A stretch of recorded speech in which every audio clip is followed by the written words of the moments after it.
Good evening and welcome to Poland Daily. I'm Nicholas Richardson and this is the news. 75 years ago today, the Warsaw Uprising began. The Battle for Warsaw, which lasted for 63 days, is one of the most glorious events in Polish history. An immense tribute in blood was paid by the insurgents and the citizens of Warsaw for their bravery. This heroic episode in Poland's history, which continued throughout August and September 1944, is the foundation of the country's modern freedom. The celebrations in Warsaw began at 9 a.m. with the placing of flowers in front of the plaque on the building at Filtrowa Street, where on July 31st, 1944, Major General Antoni Monter-Chruściel issued an order calling for the beginning of the uprising. At 10 a.m., Prime Minister Mateusz Morawiecki laid a wreath at the bell located in the garden of the Warsaw Uprising Museum, which commemorates General Chruściel.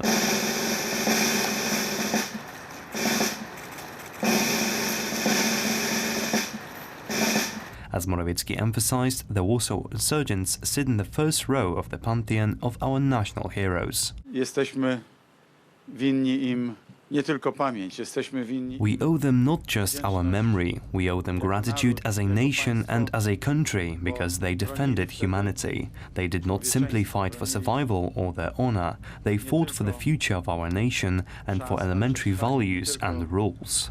Honoru. A march for the memory of those who lost their lives in the uprising processed through the streets of Warsaw's Mokotów district. President Andrzej Duda paid homage to the civilians murdered by the Germans in the Wola district. Duda referred to the fact that the memory of this genocide was erased during communist rule in Poland. In those first days of August 1944, the Germans murdered about 10,000 people a day. It is hard to imagine this today, but it was a great genocide, about which nothing was said during the years of the Polish People's Republic. But the facts are that it was a huge suffering for the inhabitants of Warsaw. The Wola slaughter, the genocide in Wola, is something that demands our memory. The ceremony was also commemorated by the Minister of Foreign Affairs, Jacek Czaputowicz, and the head of the German Ministry of Foreign Affairs, Heiko Maas. After placing the wreaths, the ministers went to the Warsaw Uprising Museum, where in a meeting with young people, Haas apologized to Poles for German crimes and asked for forgiveness. Today's celebrations will finish with the 9 p.m. call of the fallen at the mount of the Warsaw Uprising. A torch will also be ignited there and it will burn for 63 days, which was the duration of the heroic battle for Warsaw.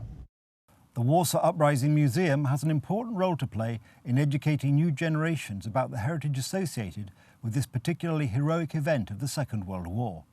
The museum was established 15 years ago on the initiative of the late President of the Republic of Poland, Lech Kaczynski, as a commemoration of the heroes who took part in the enormous effort to free Warsaw from German occupation in August 1944.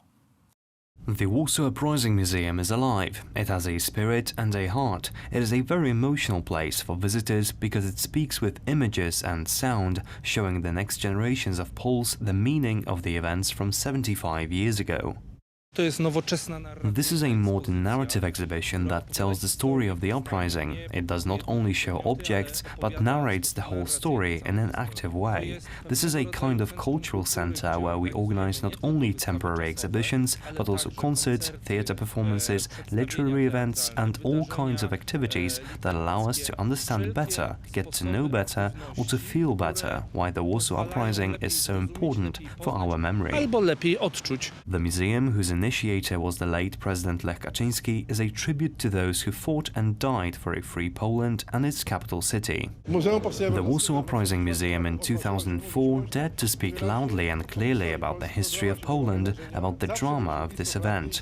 We have always been close to the truth, and therefore it seems to me that this is the most important thing, and for a long time this patriotism, I would say such modern patriotism, is present, also probably thanks to the Warsaw Uprising Museum. This term was revived, I would say, in our museum, in our activity from 2004.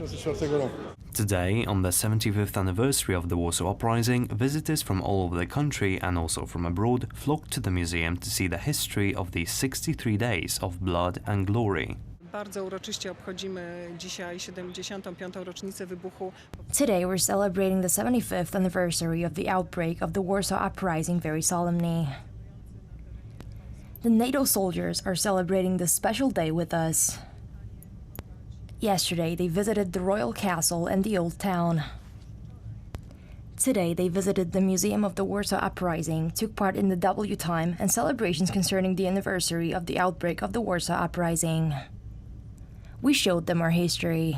W Starówce dzisiaj, w dniu wybuchu Powstania Warszawskiego. Well, it's a great opportunity for our soldiers to have the chance to witness the spirit of Poland through the people, to identify with the culture and to see what it truly is that we fight for on a regular basis. As soldiers, you know, we take an oath to defend our people, and it's a great opportunity for our soldiers to see the spirit of those people. This museum illustrates something that is part of our history. You may not agree whether the uprising was valid at this historical moment or not. However, it is difficult to disagree with the sacrifice of people who participated in this uprising, with the heroism of such young people, and also, I think, of all the residents of Warsaw. The form of presentation of history, and I am a historian myself, is very important, and I think that it is very valuable here. The Warsaw Uprising Museum is 15 years old. It was opened on July 31st, 2004, on the eve of the 60th anniversary of the outbreak of the uprising. It was the first such modern and fully multimedia museum facility in the country. Today, the museum is a point of reference without which it would be difficult to talk about the great uprising of Warsaw from 75 years ago. On August 1st, 1944, 40,000 soldiers of the Home Army began fighting for a free Poland.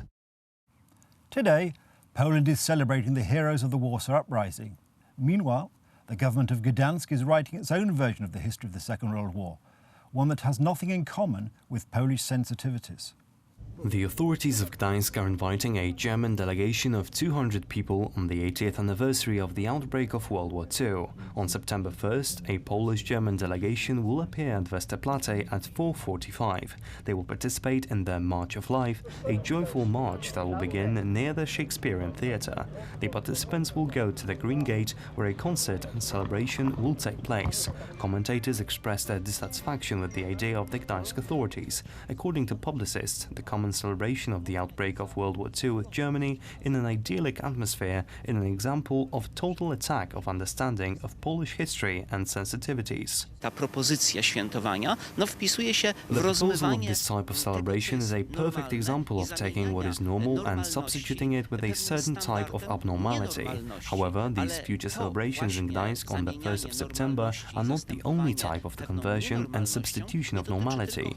This is being seen more and more. Września w Gdańsku, ale dotyczy również innych aspektów. Pani Dulkiewicz powinna pamiętać, że jest prezydentem Mrs. Dulkiewicz polskiego should remember miasta that she is the president of the Polish city Polska Gdańsk. prowadzi Poland określoną has its own politykę historical agenda, we have our own historyczną. holidays, traditions. Mamy I think this is something that swoje should not be done święta, swoje against the will of tradycje. Poles. Takim ważnym świętym dla nas świętem. According to political commentator Marek Król, it is through these kinds of ideas that the team of President Dulkiewicz is pursuing a certain historical policy.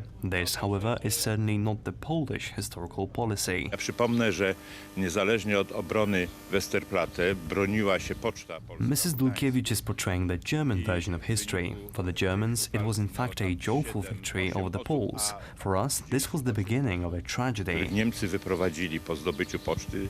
The bizarre idea of the Gdańsk authorities to celebrate the outbreak of World War II alongside Germany, combined with the difficulty of explaining the blocking of the Westerplatte Museum, indicates that Donald Tusk's infamous quote from 30 years ago that Poland is abnormal fell on fertile ground in Gdańsk. Russia has declared a state of emergency as wildfires rage across Siberia. The catastrophe is on such a large scale that it threatens unpredictable consequences for the natural environment. Some environmental experts have described it as a global ecological catastrophe.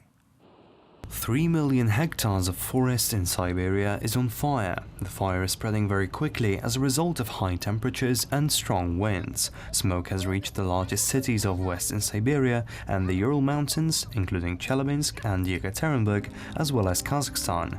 Environmentalists are alarmed. The fire poses a huge threat to the local ecosystem, but the Russian authorities argue that putting out the fire over such a huge area is not practicable. The area covers covered by the fire has increased due to the long period of drought, but also due to the lack of action taken to fight at its source in distant regions. The National Meteorological Service provided information on the exceeding of permissible air pollution levels. Experts fear that the catastrophe may have a long-term negative impact on the environment. It may cause an acceleration of melting of Arctic ice. That's the news. Thank you for watching. Do stay with us for the weather, Poland Daily Business and more programmes. But from me, it's have a good night and a better tomorrow.